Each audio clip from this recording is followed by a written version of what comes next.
Assalamualaikum, selamat datang di MCK Channel. Semoga kalian tetap sehat ya. Yuk kita mulai ceritanya.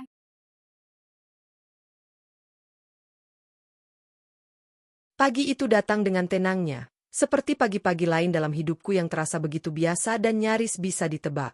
Matahari masih menggeliat di balik tirai jendela, sinarnya malu-malu menyusup di sela-sela daun jendela yang belum sepenuhnya kubuka. Angin membawa aroma tanah basah dari halaman kecil kami yang baru saja disiram semalam. Di dapur, aku berdiri dengan celemek sederhana yang sudah mulai pudar warnanya, menuang air panas ke dalam 2 gelas yang sudah kusiapkan sejak subuh. Satu untukku. Satu untuk Raka. Gelas kesukaannya yang bergambar klub bola favoritnya, sedikit retak di pinggir tapi enggan kami ganti, karena katanya retakan itu jadi pengingat bahwa tidak semua yang retak harus dibuang. Aku memutar sendok perlahan, mencampur gula dan teh celup yang kian menghitamkan air. Sesekali aku melirik jam dinding, memastikan aku tak terlalu lama larut dalam pagi. Raka belum keluar dari kamar, tapi aku bisa mendengar langkahnya dari balik pintu, ritme langkah yang sudah sangat akrab di telingaku. Langkah setengah malas orang yang belum sepenuhnya ingin bangun tapi tahu hari tak bisa ditunda. Di meja makan, aku menyusun sarapan kami. Roti panggang, telur mata sapi dengan bagian kuning yang setengah matang seperti yang dia suka, dan irisan tomat serta mentimun yang kujajarkan rapi di pinggir piring.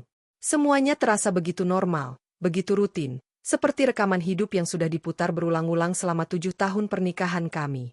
Namun, justru dalam rutinitas yang terlalu akrab itu, aku mulai bisa merasakan getaran kecil dari sesuatu yang tidak biasa.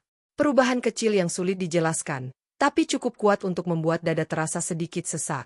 Dan perubahan itu datang bukan dari makanan, bukan dari langit, bukan dari suasana rumah, tapi dari layar ponsel yang tergeletak di meja ruang makan. Ponsel Raka.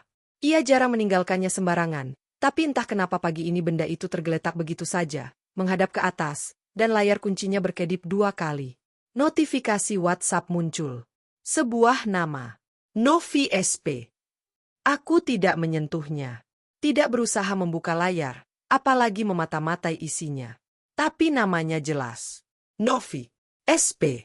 Nama itu asing. Tidak pernah kudengar disebut dalam obrolan sehari-hari kami. Tidak ada kolega bernama itu yang pernah disebut Raka saat ia bercerita tentang proyek, tender, atau rapat. Tapi nama itu muncul lagi. 2 menit kemudian, layar menyala lagi, dan nama itu muncul dengan kalimat pendek. Oke, nanti aku kabarin ya. 1 jam setelah sarapan, ketika Raka sedang mandi, layar kembali menyala. Nama itu lagi. Novi SP.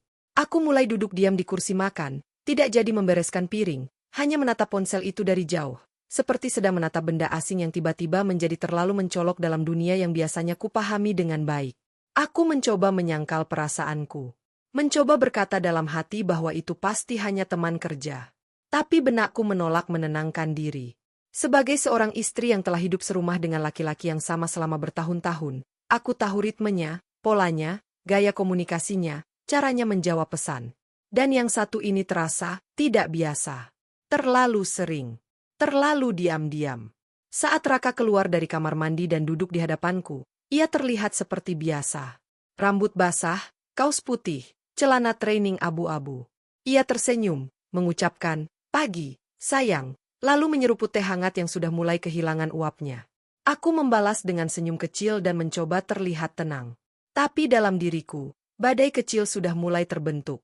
Aku tahu betul bahwa rasa percaya adalah pondasi pernikahan. Aku tahu aku tidak boleh menuduh hanya karena notifikasi. Tapi aku juga tahu bahwa insting seorang istri bukanlah sesuatu yang bisa diabaikan begitu saja. Terutama saat semuanya terasa terlalu halus untuk disebut bukti, tapi terlalu tajam untuk dianggap angin lalu. Nama itu menetap di kepalaku seperti suara aneh yang mengganggu dalam keheningan. Novi SP. 2 kata yang belum pernah disebut, tapi kini terasa seperti alarm yang tak bisa dimatikan. Pagi itu, untuk pertama kalinya sejak bertahun-tahun aku hidup bersama Raka, aku merasa sedang duduk di meja yang sama dengan seseorang yang menyimpan sesuatu. Dan itu membuat pagi yang biasanya tenang menjadi pagi yang menyesakkan. Hari-hari setelah pagi itu berjalan seperti biasa, atau setidaknya mencoba untuk tampak biasa. Raka tetap berangkat kerja pukul 8, seperti biasa. Ia mencium keningku sebelum pergi, membawa tas kerjanya, dan meninggalkan wangi sabun yang masih menempel di kerah bajunya. Aku membalas senyumnya, memeluk tubuhnya seperti biasanya, tapi ada jarak halus yang tak tampak di pelukanku, sebuah ruang kecil yang tak pernah ada sebelumnya. seperti dinding tak terlihat yang perlahan tumbuh di antara dada kami. Aku mencoba menyibukkan diri, mencuci baju, menyapu halaman, menyirami bunga di pot-pot yang mulai berbunga. Tapi pikiranku selalu kembali ke satu titik yang sama, nama itu. Novi SP. Setiap suara notifikasi dari ponselku sendiri membuat jantungku melompat, padahal aku tahu betul itu bukan dari Raka. Namun ada semacam bayangan yang terus-menerus mengikuti langkahku, seperti hantu tak bernama yang hanya aku yang bisa lihat. Semakin aku mencoba melupakan, semakin tajam ia menghantam logika dan perasaanku. Aku menahan diri. Belum saatnya aku bertanya, belum saatnya aku memeriksa ponselnya secara langsung. Tapi aku tahu, satu persatu, benih curiga mulai menanam akar di dadaku. Malam harinya, setelah kami makan malam dan menonton acara televisi bersama, Raka tertawa seperti biasa. Ia berkomentar soal berita politik, sesekali menyentil pendapatku sambil tertawa. Tapi aku merasa asing. Tawanya terasa seperti gema dari kejauhan.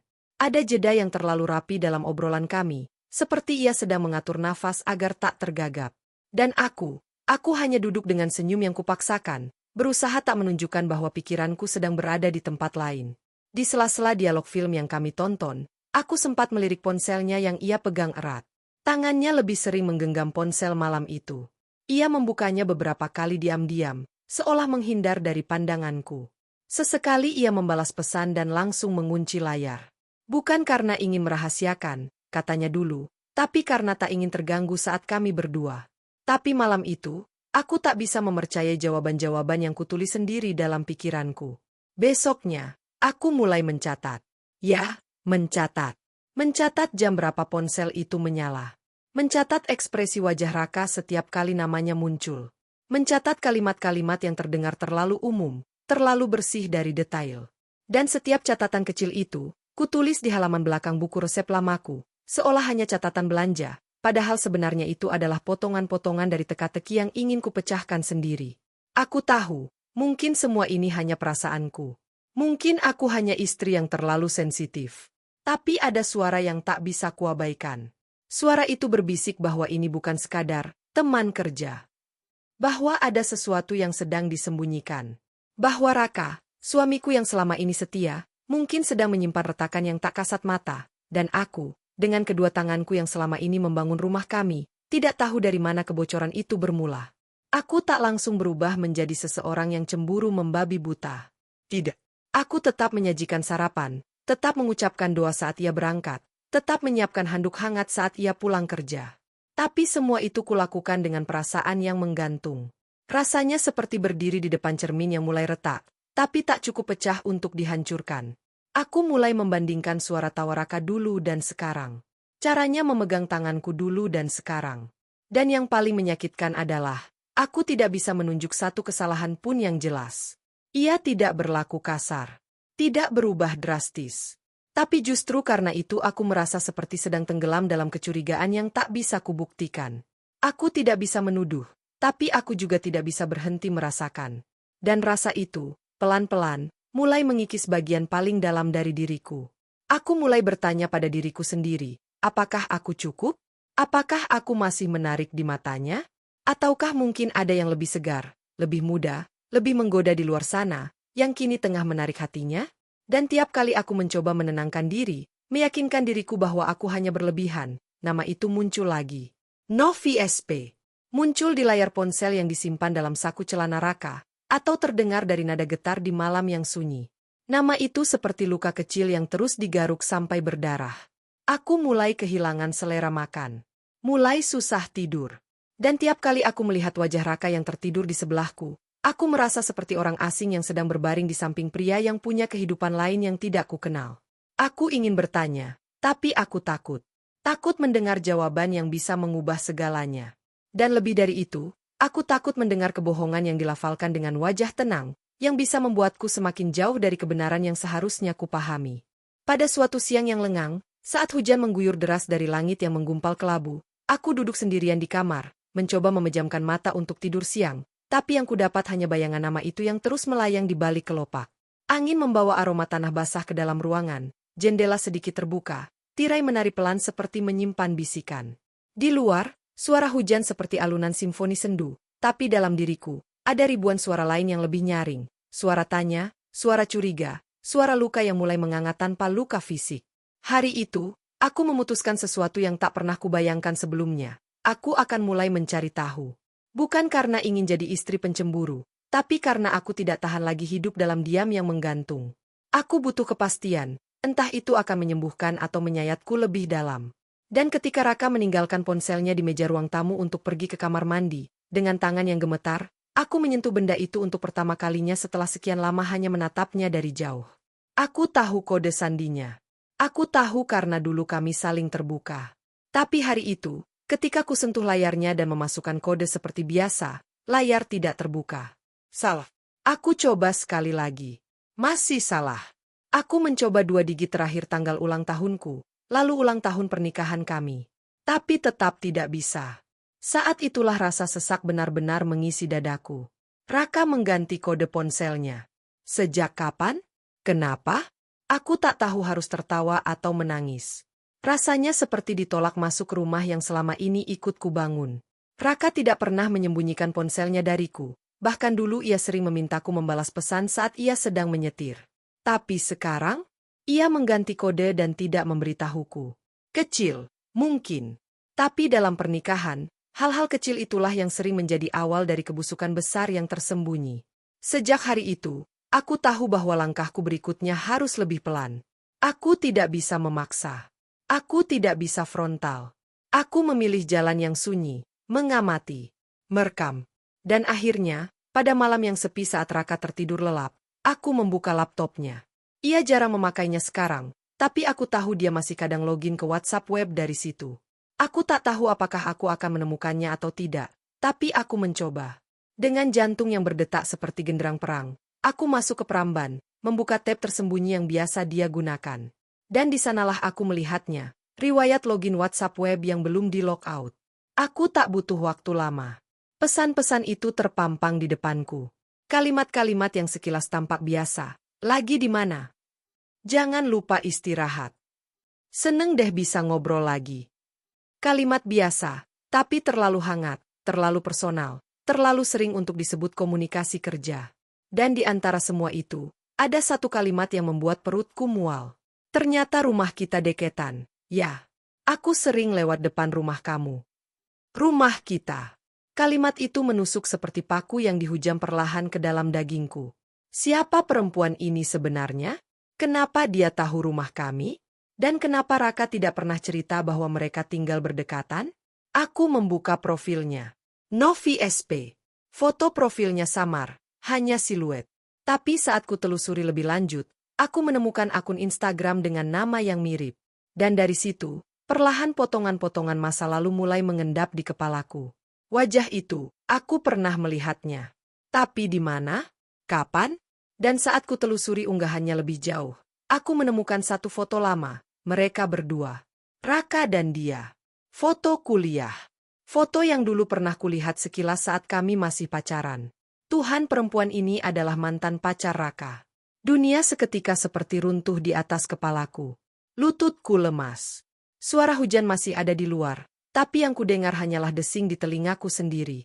Jadi ini bukan hanya teman kerja. Ini bukan hanya komunikasi proyek. Ini sesuatu yang belum selesai. Sesuatu yang selama ini tidak pernah Raka ceritakan dengan jujur. Kenapa dia kembali hadir? Kenapa mereka berhubungan lagi? Dan kenapa sekarang, saat semuanya sudah terlalu dalam? Dalam pernikahan, dalam rumah, dalam hati. Aku menutup laptop itu perlahan. Tidak menangis. Tidak juga marah. Hanya diam. Tapi dalam diamku, ada badai yang menunggu saatnya untuk menghancurkan apapun yang bertahan dengan susah payah. Aku berjalan ke kamar dan menatap wajah Raka yang tertidur pulas. Aku ingin membangunkannya. Ingin bertanya langsung. Tapi aku tahu, malam ini belum waktunya. Aku perlu tahu lebih banyak. Aku perlu melihat lebih jauh. Karena luka ini belum cukup jelas untuk ditunjukkan. Tapi aku tahu, sejak malam itu, aku tidak akan pernah memandang pernikahan kami dengan cara yang sama lagi. Sejak malam itu, aku hidup dalam 2 dunia. Dunia pertama adalah dunia luar, dunia yang tetap kutampilkan seperti biasa. Istri yang menghidangkan makanan, tertawa saat diajak bercanda, menanggapi cerita Raka tentang bosnya yang cerewet atau rekan kerjanya yang telat masuk kantor. Dunia ini adalah topeng. Dunia yang rapi, yang penuh kendali, yang kulapisi dengan senyum dan diam. Tapi dunia kedua, dunia dalam, adalah dunia yang riuh. Dunia yang tidak tenang bahkan saat aku memejamkan mata. Di dunia inilah aku mendengar kembali potongan-potongan percakapan Raka dengan Novi. Kalimat-kalimat itu terngiang terus, mengganggu pikiranku bahkan saat aku mencoba mencuci piring atau menyiram tanaman. Terutama kalimat itu, sering lewat depan rumah kamu. Sejak kapan? Apakah dia sengaja lewat? Apakah mereka pernah bertemu di gang kecil itu, hanya beberapa meter dari rumah yang kupelihara dengan cinta? Aku mulai berjalan kaki sore-sore. Alasannya sederhana, katanya ingin olahraga. Tapi sebenarnya aku menelusuri jalan. Aku ingin tahu rumahnya. Ingin tahu di mana Novi tinggal. 3 gang dari rumah kami. Itu informasi samar yang kudapat dari bio akun Instagramnya. Ia memang tidak menulis alamat, tapi dari unggahan story yang kadang menunjukkan minimarket terdekat, papan nama tukang jahit, dan latar gang dengan cat yang familiar, aku menyusun peta dalam kepalaku. Sehari, 2 hari, 3 hari aku berjalan. Kadang lewat tanpa tujuan, kadang berpura-pura bertanya tukang sayur tentang alamat palsu. Sampai akhirnya, aku melihatnya. Sore itu, langit mendung, angin membawa bau hujan yang belum turun. Di depan sebuah rumah kecil dengan pagar besi hitam, seorang perempuan berdiri, mengangkat galon dari tukang air. Ia mengenakan daster, rambut diikat, wajahnya itu dia. Perempuan itu. Novi. Hatiku berdebar. Kencang. Aku ingin lari. Ingin bersembunyi. Tapi tubuhku hanya berdiri terpaku di seberang jalan, di balik pohon mangga tua yang tumbuh liar. Mataku tak bisa lepas darinya. Ia tidak cantik berlebihan, tapi ada sesuatu dalam wajahnya yang membuatku sulit berpaling. Tenang, rapi, seperti seseorang yang tahu apa yang dia inginkan. Dan saat ia masuk ke dalam rumah sambil tertawa kecil menjawab candaan tukang air, aku tahu, ini bukan perempuan sembarangan. Ia tidak lewat dalam hidup Raka secara kebetulan. Ia datang dengan niat, dengan rencana. Dan rumahnya yang hanya berjarak 3 gang dari rumah kami bukan sekadar kebetulan geografis. Itu adalah kedekatan yang membahayakan. Aku berdiri lama di situ. Tak tahu apa yang harus kurasa. Marah? Cemburu? Takut? Atau semuanya sekaligus? Perjalanan pulang terasa seperti mimpi buruk. Setiap rumah yang kulewati terasa asing. Bahkan rumahku sendiri, saat kulangkahkan kaki ke dalamnya, terasa seperti tempat yang tidak lagi memiliki benteng. Aku menatap cermin di kamar mandi lama sekali malam itu. Wajahku sendiri tampak lain. Mataku sayu, kantong di bawahnya mulai gelap. Ada kerutan yang muncul entah sejak kapan. Aku berdiri di sana, dalam sunyi yang menegangkan, dan aku sadar bahwa aku sedang berubah. Dari seorang istri biasa menjadi seorang perempuan yang sedang mempertaruhkan kepercayaan dan harga dirinya dalam sebuah permainan diam-diam yang tidak adil. Aku tidak tahu harus apa. Menyergap? Menghadapi? Membicarakan dengan Raka? Atau menunggu? Tapi menunggu apa? Pengakuan? Atau kebohongan baru? Malam itu, aku tidur dengan punggung menghadap Raka. Dan untuk pertama kalinya sejak kami menikah, aku berdoa bukan untuk kebaikan rumah tangga kami, tapi untuk kekuatan dalam menerima apapun yang mungkin terjadi. Karena sekarang aku tahu, perempuan itu benar-benar ada. Tidak hanya di layar ponsel, tidak hanya di dalam dugaanku. Ia nyata. Ia berdiri hanya beberapa ratus meter dari rumahku. Dan entah sejak kapan, ia sudah berdiri terlalu dekat dengan hidup suamiku. Sejak aku melihat Novi dengan mata kepalaku sendiri, rumah ini tak lagi terasa seperti rumah. Setiap sudutnya menyimpan gema pertanyaan yang tak pernah berani aku ucapkan.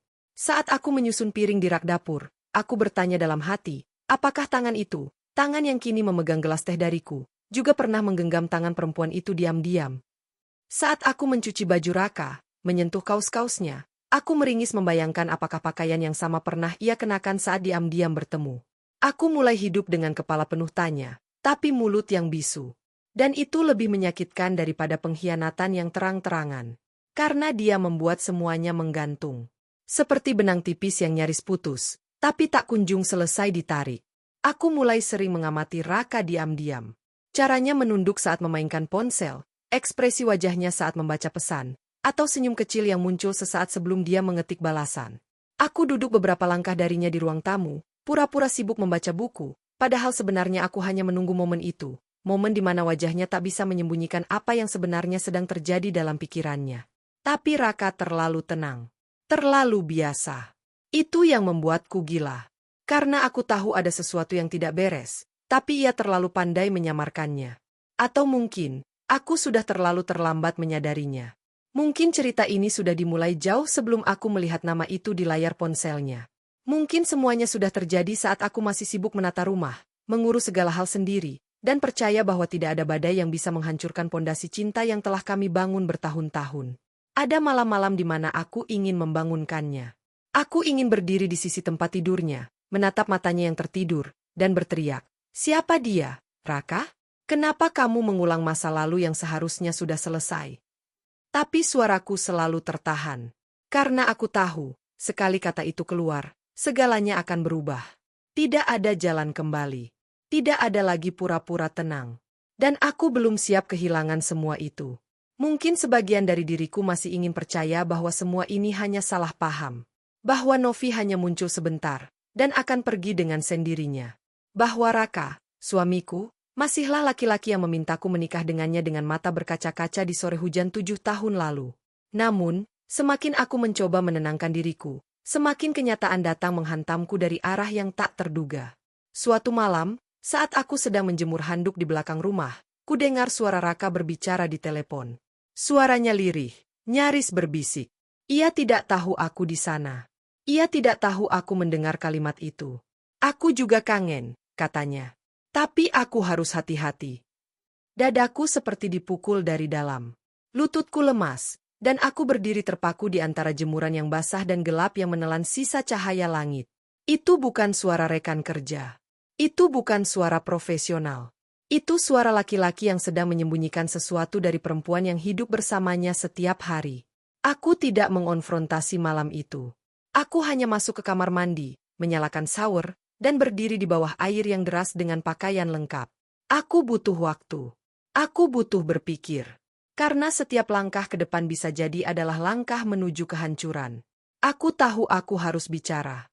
Tapi aku juga tahu bahwa jika aku bicara dalam keadaan setengah tahu, Raka bisa memutarbalikkan semuanya. Ia bisa mengatakan aku terlalu sensitif, terlalu curiga, terlalu mudah terpengaruh. Dan itu bisa membuatku merasa bersalah atas sesuatu yang sebenarnya bukan salahku. Maka aku diam. Lagi. Tapi kali ini bukan karena takut. Aku diam karena sedang merangkai kekuatan. Karena aku tahu, waktu yang tepat akan datang. Dan ketika saat itu tiba, aku akan berdiri tegak, bukan dengan amarah membabi buta, tapi dengan kepastian. Aku hanya perlu satu potong bukti terakhir, sesuatu yang bisa menjungkir balikan semua penyangkalan. Dan aku tahu, kebenaran itu sudah sangat dekat. Aku bisa merasakannya. Bahkan sebelum Raka sendiri menyadarinya. Setelah malam di mana aku mendengar suara lirih itu, suara rindu yang seharusnya bukan untukku, aku mulai memikirkan cara lain.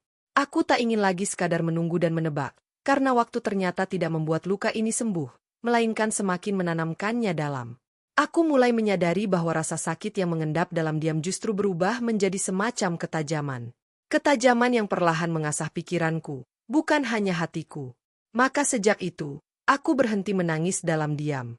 Aku berhenti berharap bahwa Raka akan berubah hanya karena aku setia. Sebaliknya, aku mulai menulis ulang cerita dalam kepalaku, bukan sebagai korban, tapi sebagai pengamat yang ingin tahu seberapa jauh rahasia ini telah tumbuh. Aku tahu aku harus membuatnya bicara. Tapi bukan dengan emosi. Dengan data.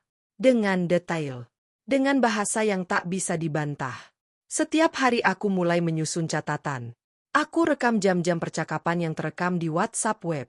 Aku simpan tangkapan layar percakapan yang menyiratkan lebih dari sekadar pekerjaan. Kamu makan apa siang ini? Jangan telat ya.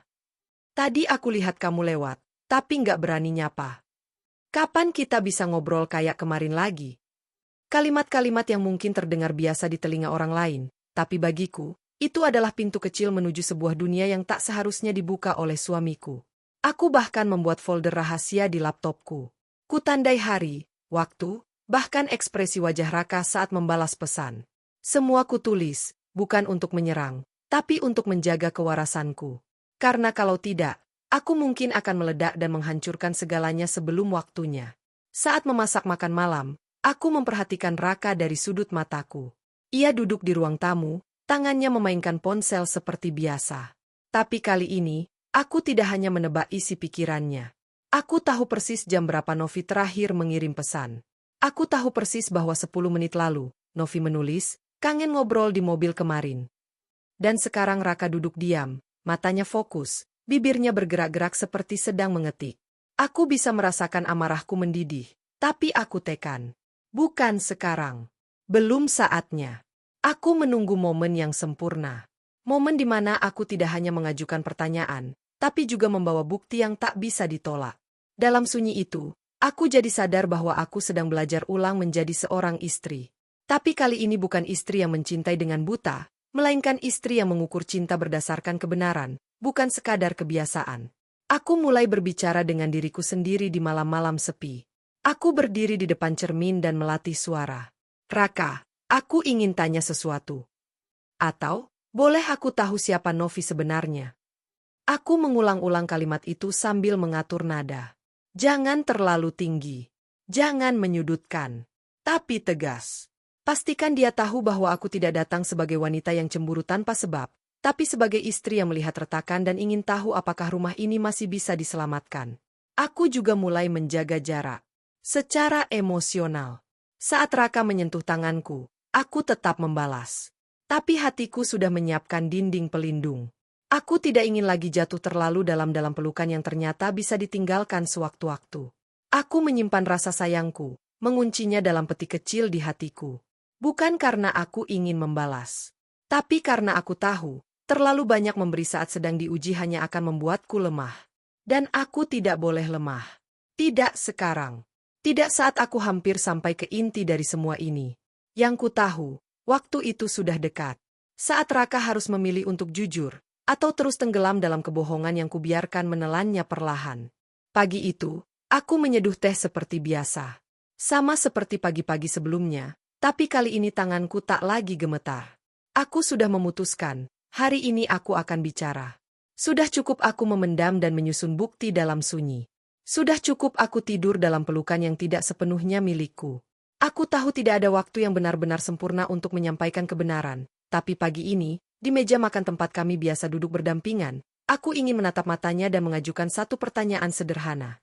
Pertanyaan yang tidak butuh banyak kata, tapi akan membuka pintu yang selama ini ia tutup rapat-rapat.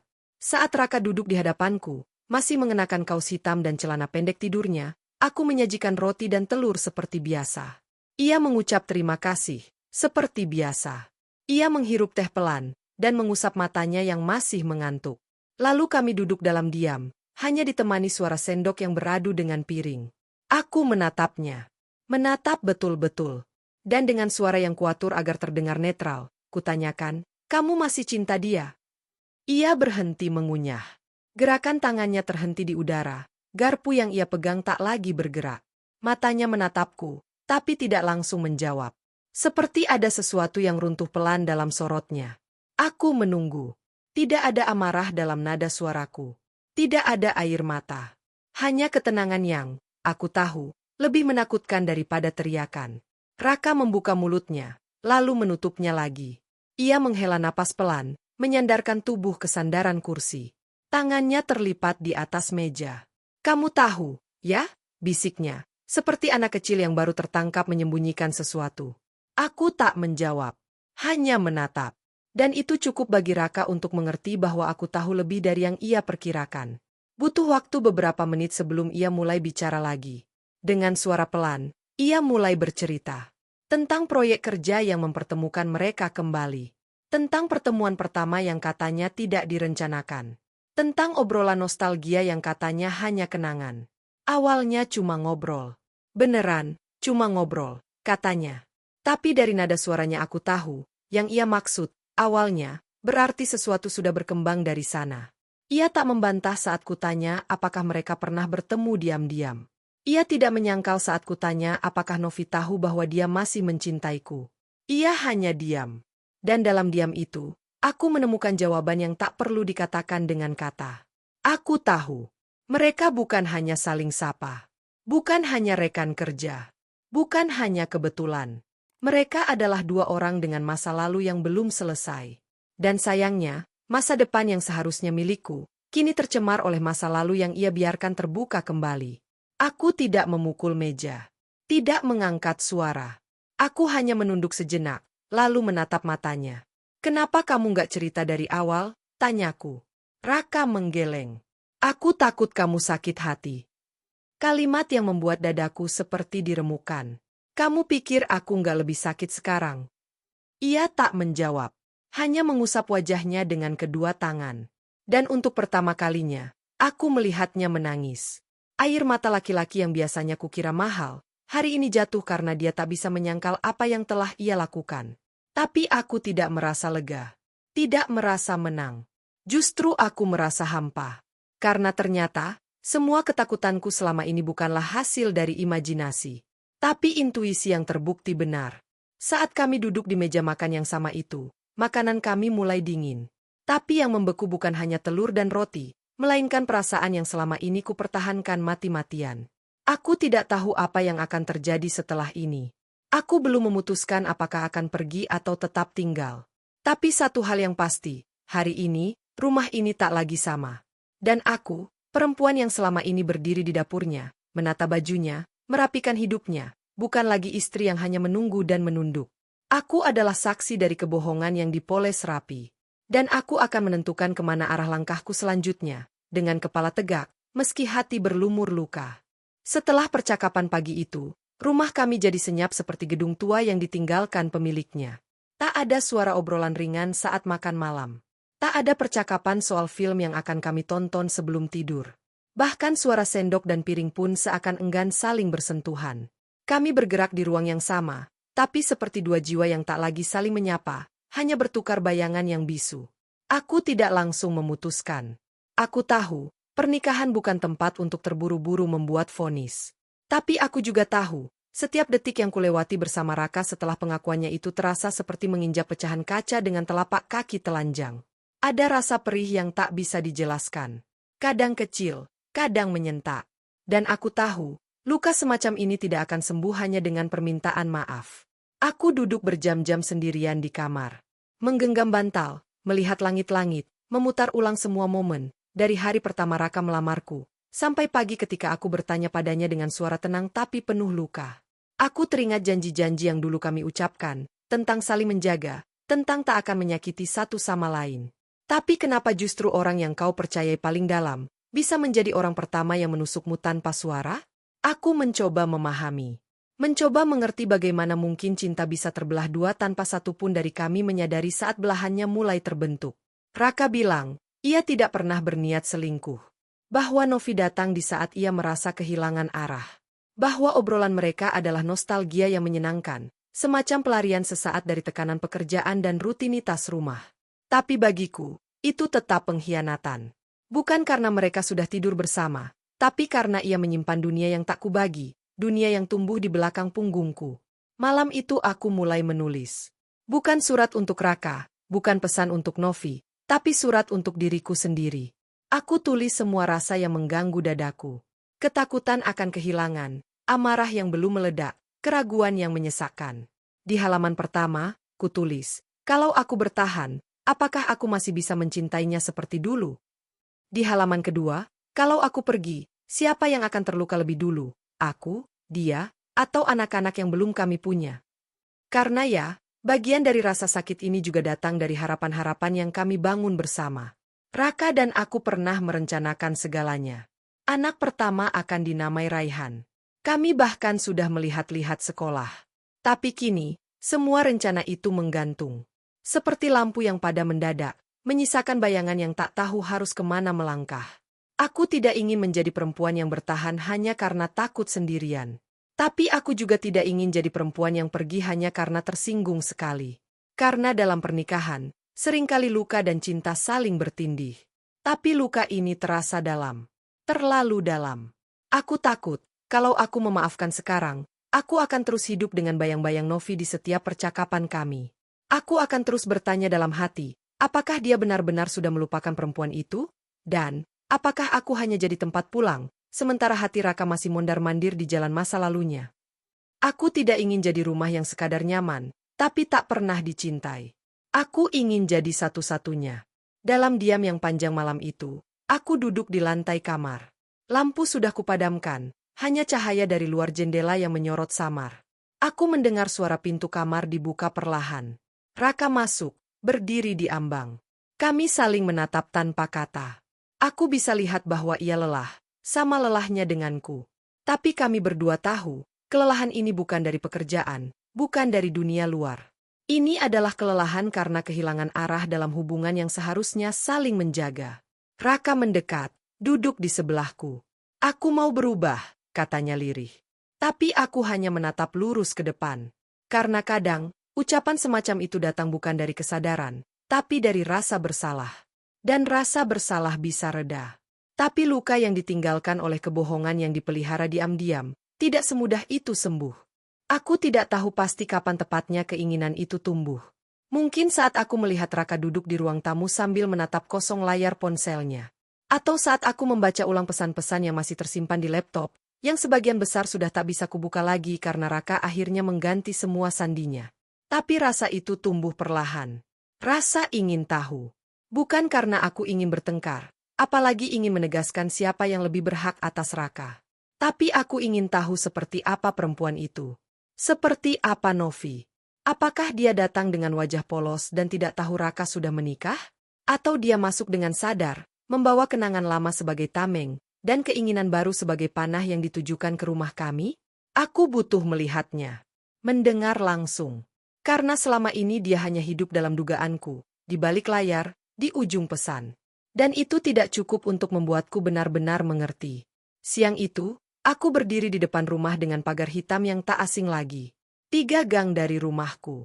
Udara panas, matahari menyengat, tapi tanganku dingin seperti es. Aku tidak menyamar. Aku tidak menyelinap. Aku berdiri di situ, mengetuk pintu dengan tenang, membawa tubuh yang menggigil dan hati yang gemetar. Tapi wajah yang kupaksa tetap tenang. Novi membukakan pintu. Wajahnya sedikit terkejut melihatku. Mungkin ia mengenaliku.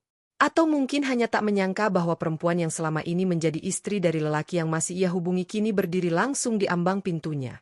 Boleh kita bicara sebentar? Tanyaku pelan. Novi menatapku lama, lalu mengangguk. Ia mempersilakan aku masuk. Rumahnya bersih, dingin, rapi, dan sepi. Seperti dunia yang tak pernah diganggu oleh realitas orang lain. Kami duduk berseberangan di ruang tamunya. Tak ada basa-basi. Tak ada senyum palsu. Aku langsung bicara. Aku nggak datang buat marah-marah. Aku nggak mau ribut. Aku cuma mau tahu, kenapa? Novi tidak langsung menjawab. Ia menatapku, dan aku bisa melihat ada sebersit rasa malu di sana. Tapi juga ada keteguhan. Aku nggak punya alasan yang benar. Katanya akhirnya. Aku tahu dia sudah menikah. Aku tahu kamu istrinya. Tapi waktu kami ketemu lagi di proyek itu, rasanya kayak waktu nggak pernah berjalan. Aku pikir aku udah lupa. Tapi ternyata belum. Kalimat itu meluncur tanpa hiasan, tanpa drama. Tapi setiap katanya seperti belati kecil yang ditancapkan pelan ke dadaku. Aku mengangguk. Tidak marah. Tidak menyela. Karena aku tidak datang untuk mendengar pembelaan, tapi untuk menyaksikan kebenaran yang selama ini hanya kutebak. Novi bercerita bahwa hubungan mereka dulu tidak pernah benar-benar selesai. Ia pergi begitu saja saat kuliah karena keluarganya pindah kota. Tidak ada kata putus. Tidak ada pamit. Mereka hanya berhenti bicara. Lalu bertahun-tahun kemudian, saat proyek itu mempertemukan mereka lagi, percikan yang dulu sempat padam seperti menyala perlahan. Aku juga nggak nyangka bisa sedekat ini lagi. Tapi ya, semuanya salahku. Aku tahu harusnya aku berhenti. Ia menatapku dengan mata yang tidak mencoba menang. Tidak juga memohon. Hanya mata seorang perempuan yang, entah bagaimana, juga tersesat di jalan yang sama. Aku menarik napas dalam. Rasanya seperti duduk berhadapan dengan bayangan masa lalu yang datang tanpa diundang, tapi tak bisa sepenuhnya dibenci. Karena ia juga pernah dicintai oleh orang yang kucintai sekarang. Sebelum aku pamit, aku berkata pelan, kalau kamu benar-benar peduli sama dia, kamu nggak akan jadi alasan dia berbohong pada orang yang tidur di sampingnya tiap malam. Novi mengangguk pelan. Tidak membalas. Tidak membela diri. Dan itu cukup. Aku tidak butuh permintaan maaf. Aku tidak butuh janji kosong. Aku hanya butuh tahu bahwa aku bukan gila. Bahwa semua yang kurasa selama ini memang nyata. Bahwa perasaan seorang istri bukan ilusi. Dan yang paling penting, aku butuh mengakhiri bayangan itu di kepalaku. Bayangan tentang perempuan tak dikenal yang terus-menerus mengganggu ketenanganku. Karena kini, ia sudah punya wajah. Sudah punya suara. Dan dengan itu, aku bisa mulai memutuskan, apakah aku masih bisa hidup berdampingan dengan bayangan masa lalu suamiku yang tak pernah benar-benar mati? Ketika aku membuka pintu rumah sore itu, bau masakan menyambutku. Bukan dari dapur, bukan dari panci rebusan yang biasa kugunakan untuk menyiapkan makan malam, tapi dari dapur yang telah disentuh oleh tangan Raka, seseorang yang jarang, atau bahkan hampir tak pernah, mengambil alih urusan dapur. Di meja makan, kulihat 2 piring sudah tertata. Nasi hangat, ayam goreng, dan semangkuk sup yang kuingat jelas resepnya berasal dari ibuku. Raka duduk di ujung meja, tak menyentuh sendoknya. Matanya mengarah padaku, tak berkedip. Ia tahu aku baru kembali dari rumah Novi. Ia tahu karena satu pesan yang kukirim sebelum pergi. Aku mau bicara sama dia. Dan tak ada balasan.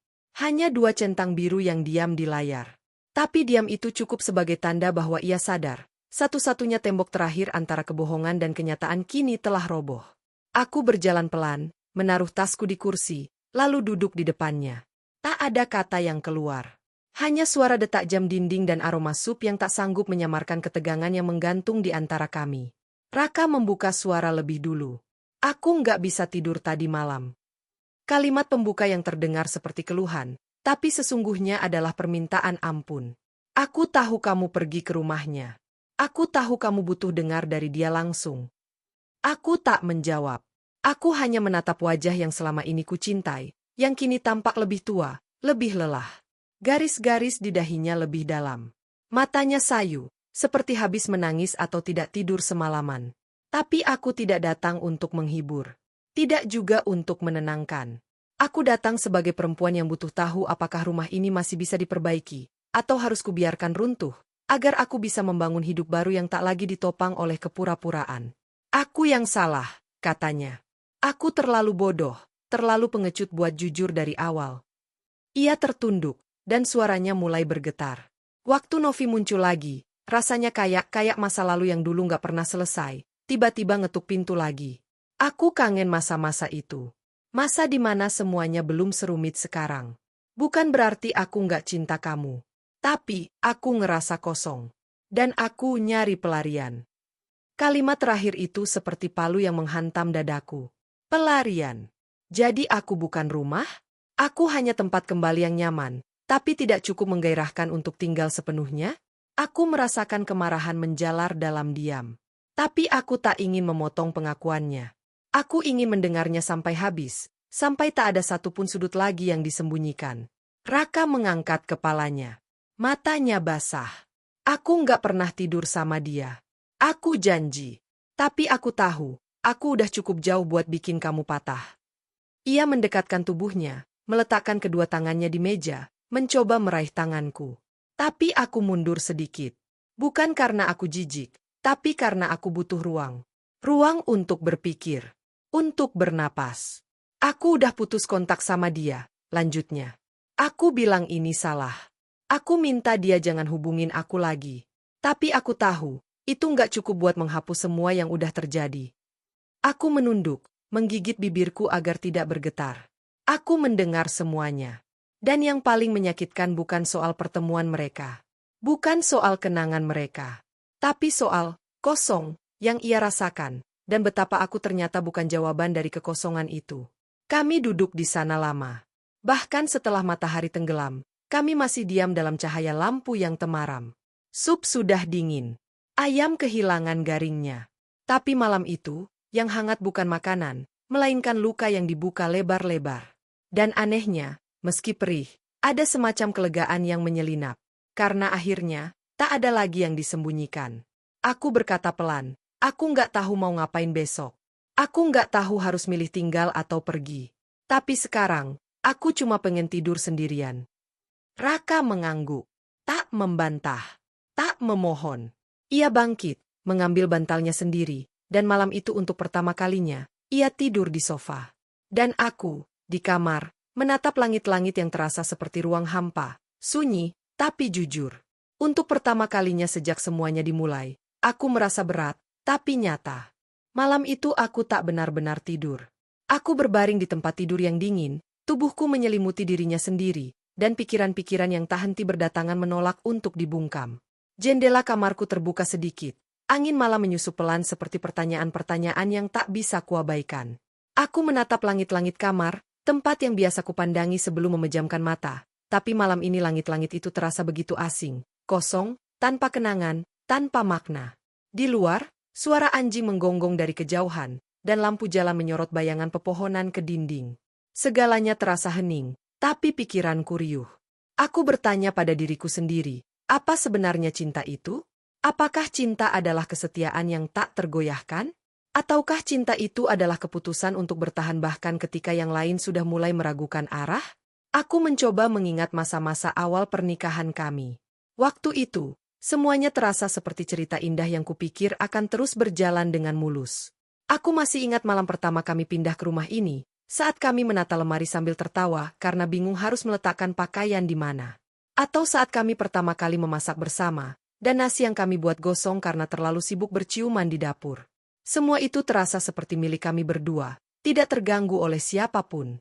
Tapi sekarang, kenangan-kenangan itu menjadi seperti lukisan indah yang perlahan pudar warnanya. Bukan karena waktu, tapi karena kepercayaan yang mulai luntur. Dan saat kepercayaan mulai hilang, apa yang tersisa dari cinta? Aku sadar, aku tidak lagi bisa mencintai Raka seperti dulu.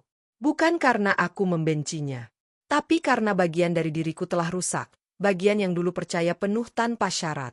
Sekarang, setiap tatapannya menyimpan tanya. Setiap sentuhannya membawa bayangan tangan perempuan lain. Dan aku, meski masih tinggal di rumah yang sama, mulai merasa seperti tamu di kehidupanku sendiri.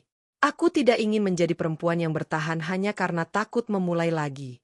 Tapi aku juga tidak ingin pergi hanya karena satu luka. Lalu di mana batasnya? Di mana titik seimbang antara memaafkan dan melepaskan? Pertanyaan-pertanyaan itu berputar terus dalam benakku seperti arus laut yang tak kunjung surut. Pelan-pelan, aku duduk di tepi tempat tidur. Menyentuh lantai dingin dengan ujung kakiku. Aku melihat ke cermin, menatap bayangan diriku sendiri yang tampak lebih tua dari seminggu lalu. Ada garis baru di dahiku. Ada kekosongan di mataku. Tapi di tengah semua itu, aku melihat sesuatu yang belum pernah kutemui sebelumnya. Ketegasan. Entah dari mana datangnya, tapi aku bisa merasakannya tumbuh. Seperti tunas yang tumbuh dari tanah retak. Bukan dendam, bukan kemarahan, tapi keinginan untuk berdiri atas nama diriku sendiri. Aku ingin kembali menjadi perempuan yang tahu apa yang pantas untuknya. Yang tahu kapan harus memeluk, dan kapan harus melepaskan. Karena cinta, seperti hidup, kadang bukan tentang siapa yang paling lama bertahan, tapi siapa yang paling berani memilih kejujuran atas kenyamanan palsu. Pagi mulai merayap, sinar lembut menyusup ke dalam kamar. Aku masih duduk, belum tidur. Tapi aku tahu, malam ini adalah malam di mana aku mulai berubah. Aku tidak tahu apa keputusan akhirku nanti. Tapi satu hal sudah jelas, aku tidak akan lagi membiarkan diriku berada di dalam rumah yang hanya jadi penonton dari cerita orang lain. Jika Raka masih ingin membangun kembali cinta ini, maka dia harus membuktikannya bukan hanya dengan kata-kata, tapi dengan perbuatan yang konsisten. Dan jika tidak, maka aku akan melangkah pergi, bukan sebagai istri yang kalah, tapi sebagai perempuan yang memilih untuk mencintai dirinya sendiri lebih dulu. Raka mulai berubah. Tidak tiba-tiba, tidak dramatis, tidak seperti laki-laki dalam sinetron yang mendadak sujud dan menangis minta ampun di kaki istrinya. Tapi dalam hal-hal kecil, yang perlahan tapi pasti menunjukkan bahwa ia sadar akan kesalahannya. Ia mulai bangun lebih pagi, mulai membantu menyapu halaman, menyiram tanaman, bahkan ikut mencuci piring tanpa diminta. Ia menjadi lebih banyak diam, tapi bukan diam yang menghindar. Diam yang seperti sedang berpikir keras, menimbang, merangkai kalimat yang barangkali belum sempat keluar. Ia tidak lagi sibuk dengan ponselnya. Tidak ada lagi notifikasi dari nama yang selama ini menghantui pikiranku. Tapi ketenangan itu justru membuatku semakin bertanya. Apakah ini sungguh penyesalan, atau sekadar rasa takut kehilangan? Aku mengamati perubahan itu dengan hati-hati. Seperti seorang penjaga gawang yang berdiri tegang di garis putih, aku menanti bola itu datang. Apakah akan menjadi serangan lagi, atau kali ini benar-benar berbalik arah? Tapi aku tidak mau buru-buru percaya. Bukan karena aku tak ingin memaafkan, Tapi karena aku tahu rasanya dikhianati saat sedang percaya sepenuhnya. Sekali kepercayaan itu runtuh, mendirikannya kembali tak semudah menyusun kata maaf.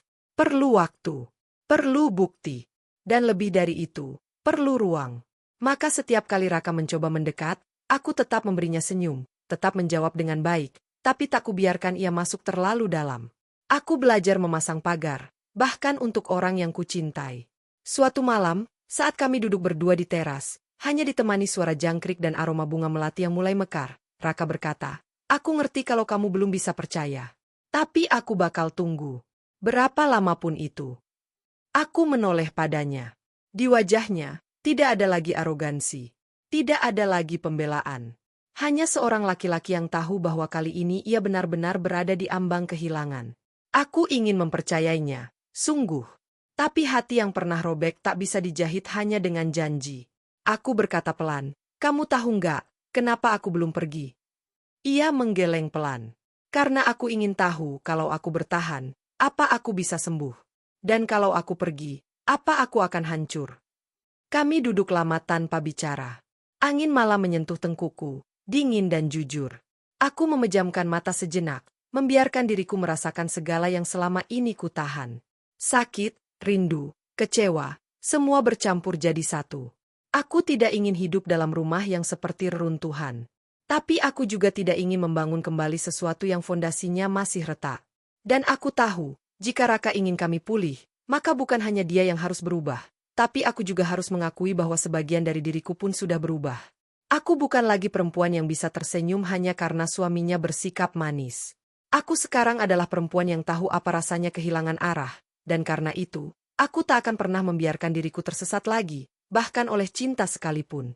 Malam itu, sebelum tidur, aku menuliskan sesuatu di buku harian yang mulai penuh oleh coretan-coretan rasa. Mungkin aku akan memaafkan. Mungkin tidak. Tapi hari ini aku belajar bahwa yang paling penting bukan siapa yang tinggal atau pergi. Yang penting adalah siapa yang tetap setia pada dirinya sendiri saat dunia mencoba mengubahnya. Dan aku tahu, apapun keputusan akhirnya nanti, aku tidak akan lagi jadi perempuan yang mudah dilipat oleh rasa bersalah orang lain. Aku akan tetap berdiri, membawa lukaku sendiri, memeluknya, dan jika perlu, melangkah pergi dengan tenang.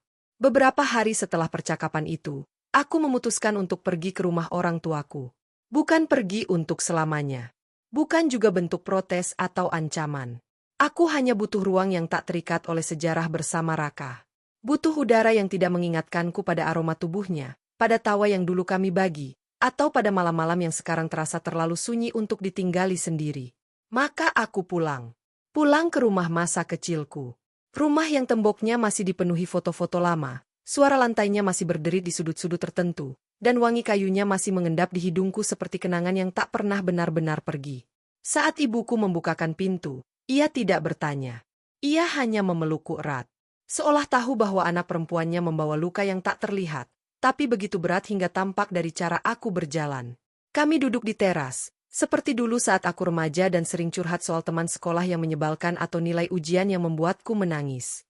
Tapi kali ini, yang keluar dari mulutku bukan keluhan masa muda, melainkan pengakuan tentang suami, tentang perempuan lain, tentang rasa kosong yang seperti lubang tak berdasar di dalam diriku. Ibu mendengarkan tanpa menyela. Tangannya menggenggam tanganku erat, hangat, seperti ingin berkata bahwa tak ada luka yang terlalu dalam untuk didengarkan. Ayah duduk di sudut, pura-pura membaca koran, tapi aku tahu ia juga mendengar. Karena sesekali kulihat tangannya mengepal pelan, seperti menahan sesuatu yang ingin diluapkan tapi memilih untuk tidak menambah panas pada hatiku yang sudah penuh bara. "Mama nggak akan nyuruh kamu bertahan atau pergi," kata ibuku akhirnya. "Karena cuma kamu yang tahu, kamu kuat di titik mana. Tapi Mama cuma mau bilang, jangan pernah lupa jadi perempuan yang bisa memilih jalannya sendiri, meskipun jalan itu sepi." Kalimat itu menghantamku lebih keras daripada 1000 kata-kata motivasi yang pernah kubaca. Karena kata-kata itu datang dari seseorang yang tahu betapa sunyinya menjadi perempuan yang harus memilih antara memeluk dan melepaskan. Dan saat ibuku menatap mataku, aku tahu, di masa lalu, mungkin ia pun pernah mengalami sesuatu yang mirip. Bedanya, ia memilih bertahan. Tapi tidak pernah sekalipun ia menyesal. Dan aku, sekarang berdiri di titik yang sama. Tapi tak harus memilih arah yang sama. Aku tinggal di rumah itu selama beberapa hari. Tidur di kamar masa kecilku, ditemani suara kipas tua yang berderit dan selimut bau kamper yang sudah jarang disentuh. Tapi di sanalah aku merasa damai. Bukan karena masalahku selesai, tapi karena aku belajar berdamai dengan keberadaanku sendiri. Aku bukan istri yang gagal. Aku bukan perempuan yang ditinggalkan. Aku hanya seseorang yang sedang belajar mengenali luka, bukan untuk dikubur, tapi untuk dirawat.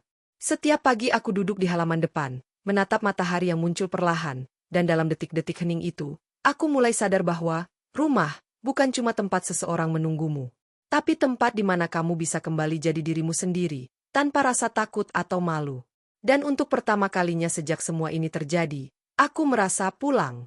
Dan saat aku benar-benar pulang ke rumahku, ke rumah tempat Raka masih menungguku di balik pintu, aku membawa versi baru dari diriku sendiri. Bukan Nadia yang butuh pembuktian, bukan istri yang menagih janji, tapi perempuan yang tahu bahwa dirinya layak dicintai sepenuhnya, atau tidak sama sekali. Jika Raka masih ingin memperjuangkan kami, maka dia harus menyambutku dengan kejujuran yang tidak lagi setengah-setengah. Karena jika tidak, aku tidak akan segan melangkah lagi, kali ini bukan ke rumah orang tuaku, tapi ke hidup yang tidak lagi disusun bersama lelaki yang mencintai masa lalunya lebih daripada masa depannya bersamaku. Kami duduk di meja makan yang sama, seperti beberapa minggu lalu ketika semuanya mulai terbuka. Tapi suasananya berbeda. Kali ini, bukan hanya keheningan yang duduk di antara kami, melainkan kejelasan. Tidak ada lagi desakan untuk bicara atau takut menyakiti. Kami hanya duduk berdua, masing-masing membawa keputusan yang tumbuh dari luka, waktu, dan keheningan yang panjang.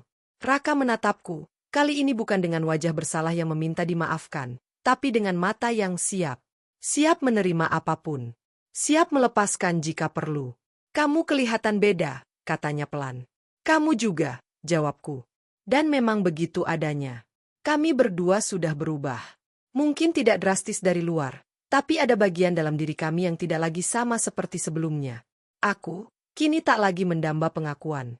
Dan Raka, sepertinya tak lagi membela diri. Kami bicara pelan-pelan. Tidak terburu-buru. Membuka satu persatu lembaran yang dulu hanya diputar dalam kepala masing-masing. Raka bercerita bahwa sejak aku pergi, ia mulai menulis jurnal. Katanya, ia menuliskan rasa takut kehilangan, rasa malu karena menipu, dan rasa bodoh karena pernah berpikir bahwa cinta masa lalu lebih indah dari kenyataan yang sedang ia miliki. Ia bilang, setiap malam ia membaca ulang pesan-pesan dari Novi, bukan untuk mengenang, tapi untuk mengingat betapa ringkihnya hatinya saat itu. Aku cuma lagi capek waktu itu, katanya. Dan aku salah karena cari pelarian, bukan sandaran. Aku mengangguk. Capek boleh, kataku. Tapi menyakiti orang yang mencintaimu karena kamu lelah, itu pilihan. Dan ia tak menyangkal. Ia tahu. Lalu giliranku bicara. Aku bilang bahwa aku pergi bukan untuk kabur, tapi untuk menemukan kembali siapa aku, tanpa embel-embel istri siapa, rumah tangga siapa. Aku bilang, aku sempat takut sendirian. Tapi di rumah orang tuaku, aku ingat bahwa dulu aku pernah bahagia sebelum mengenal Raka. Dan bukan berarti aku ingin mengulang masa itu, tapi aku ingin memastikan bahwa jika aku memilih untuk bertahan, itu bukan karena takut, tapi karena yakin. Aku tidak ingin tinggal dalam rumah yang dibangun dari rasa kasihan, atau diisi dengan perasaan bersalah yang dibungkus dengan perhatian sementara. Kalau kita mau mulai lagi, kataku akhirnya, kita harus siap untuk membongkar semua. Termasuk bagian yang paling jelek dari hubungan ini. Kalau enggak, kita cuma akan saling menyakiti dengan cara yang lebih halus. Raka mengangguk pelan. Lalu ia berkata, aku siap. Tapi aku tahu, kesiapan itu bukan jaminan. Maka aku ajukan syarat. Kami akan mulai dari nol. Konseling pernikahan. Tidak ada rahasia, tidak ada ponsel yang disembunyikan, tidak ada masa lalu yang masih dipeluk dalam diam. Dan jika di tengah perjalanan salah satu dari kami merasa lelah lagi, maka kami wajib bicara, bukan pergi mencari pelukan lain. Aku juga memberitahunya bahwa mungkin aku tak akan langsung bisa mencintainya seperti dulu. Luka ini terlalu dalam. Tapi aku bersedia mencoba. Bukan untuknya saja, tapi untuk diriku sendiri.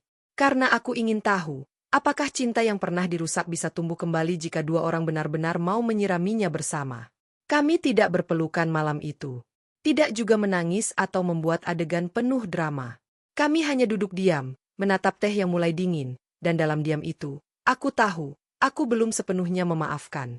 Tapi aku sudah berhenti membenci. Dan mungkin, dari situ kami bisa mulai membangun lagi, bukan dari tawa, tapi dari kejujuran yang akhirnya datang terlambat tapi masih sempat. Hidup tidak selalu memberikan jawaban yang jelas. Tidak ada garis tegas antara bahagia dan terluka, antara bertahan dan melepaskan. Kadang keduanya saling menyatu, hadir dalam satu ruang yang sama, membuat kita harus belajar berdamai dengan kebingungan yang tidak selalu punya ujung. Aku tidak tahu apa yang akan terjadi 6 bulan dari sekarang. Mungkin aku dan Raka akan berhasil menambal retak yang pernah terbentuk, membangun ulang cinta yang tidak lagi polos tapi lebih dewasa. Atau mungkin, kami akan menyadari bahwa kebersamaan kami sudah cukup sampai di sini, dan saling melepas adalah bentuk cinta paling jujur yang tersisa. Tapi apapun itu, aku tahu satu hal pasti, aku tidak akan lagi kehilangan diriku sendiri hanya untuk mempertahankan seseorang yang tak bisa memegang hatiku dengan utuh. Dulu, aku berpikir bahwa istri yang baik adalah yang selalu mengerti, selalu memaafkan, selalu ada tanpa syarat. Tapi kini aku tahu, istri yang baik bukan hanya yang mencintai suaminya sepenuh hati, tapi juga yang tahu kapan harus menyelamatkan dirinya sendiri dari luka yang terus-menerus diabaikan. Cinta bukan tentang seberapa lama kita bersama, tapi seberapa jujur kita menghadapi satu sama lain ketika masa-masa sulit datang. Dan aku sedang belajar mencintai lagi. Bukan hanya Raka, tapi juga bayangan diriku di cermin. Perempuan yang dulu sempat hilang dalam rutinitas dan pengabdian, kini mulai kembali, dengan luka yang belum sembuh, tapi sudah tidak lagi disembunyikan. Ada malam-malam ketika aku masih terbangun, merasa sesak tanpa sebab. Ada pagi-pagi ketika aku menatap Raka dan bertanya dalam hati, apakah aku akan sanggup mencintainya lagi tanpa curiga? Tapi aku tidak buru-buru menjawab. Karena yang kubutuhkan bukan kepastian, tapi kejujuran untuk mengakui bahwa butuh waktu. Dan selama waktu itu dipenuhi oleh usaha nyata, bukan janji manis yang cepat pudar, maka aku bersedia memberi kesempatan. Tapi tidak selamanya. Tidak lagi. Karena kali ini, aku mencintai dengan sadar. Sadar bahwa hatiku layak dijaga. Sadar bahwa cintaku tidak boleh menjadi alasan untuk dimanfaatkan, atau dijadikan pelarian dari kebosanan dan nostalgia semu. Rumah kami masih berdiri. Dindingnya masih sama. Tapi di dalamnya, ada 2 orang yang sedang membangun ulang pondasi yang pernah retak. Bukan dengan senyum palsu atau foto keluarga yang dipaksakan. Tapi dengan percakapan jujur, air mata yang tidak disembunyikan, dan batas-batas baru yang harus dihormati. Dan jika suatu hari, kami sampai di titik di mana cinta itu tidak bisa bertahan, aku tidak akan menyesal. Karena aku tahu, aku sudah mencoba. Dan jika cinta itu tumbuh kembali, maka ia akan tumbuh bukan dari kebohongan, tapi dari tanah yang sudah dibersihkan oleh air mata dan kejujuran yang menyakitkan tapi perlu. Aku, akhirnya, bisa menatap hari esok dengan dada yang lebih ringan. Bukan karena segalanya sudah baik-baik saja, tapi karena aku tidak lagi menyimpan apapun sendirian. Dan itu cukup.